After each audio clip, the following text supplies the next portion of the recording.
It was us telling our story. They did not come up with a script for us.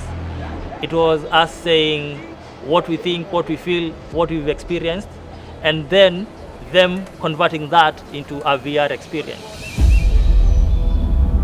I wanted to talk about spaces, and I thought the 360 camera, the virtual reality, gives you that opportunity to go through storytelling, but instead of going through characters, you'll go through spaces. So the space becomes now the character.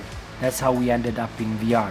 This was my first time participating in anything VR related with regards to being in the experience. I think as soon as I saw the script, I was sold. I was just like, so when are we starting this and how do we do this?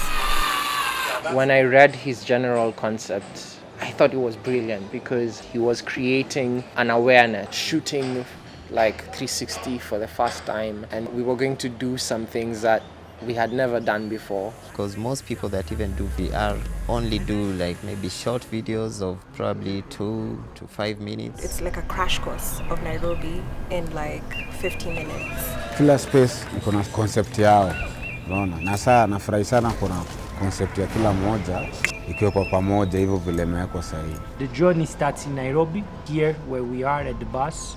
You can be either a male or a female, and you experience everything from the perspective. This is interesting because aside from the introduction, you don't really see me because the point of view is mine. It's an immersive feeling. Then now you get to experience the space as it is. That's the best thing about the space makers, There's 360 movement. Like the camera is at the center, there's something happening at the front, there's something happening at the back. You become the camera when you're watching a 360 experience. And the camera in our case was the director. You are at this workshop about urban storytelling. You've been given a mission, now you have to go out and document 5 spaces around Nairobi. You feel like you're inside the crew and the adrenaline rush. It was really dope.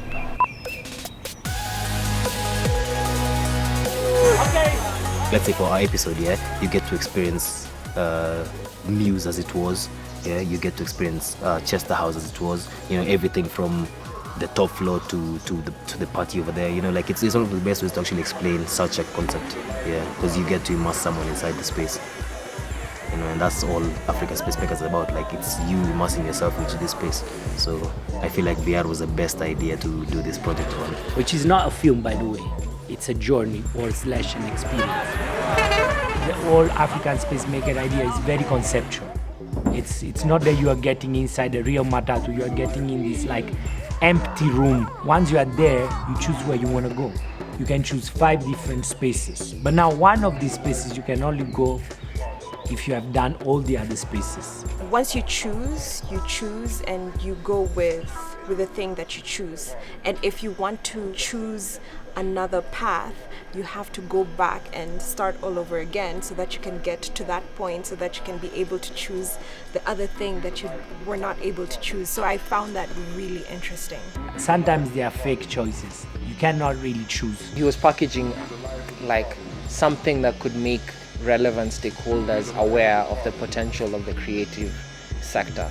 They were not experts in everything overall, so there was a lot of collaboration involved. The collaboration between us, BlackRhino VR and INVR Space, there could not have been African Space Makers without this collaboration, and all the partners involved know this very well. I would say my favorite episode was the Java Juice episode. It put me in spaces that I'm very familiar with already. The Java crew actually gave us Java Juice to try. Yo!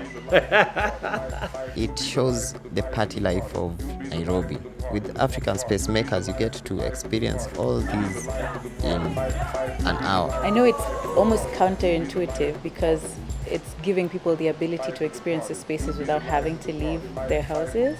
But on the flip side, from how I felt about it, it feels like the kind of thing that would excite me into actually going to experience it. And that's just speaking about Kenya. Like, now if you take like Africa as a whole, like, whoa, there's so much that can be done.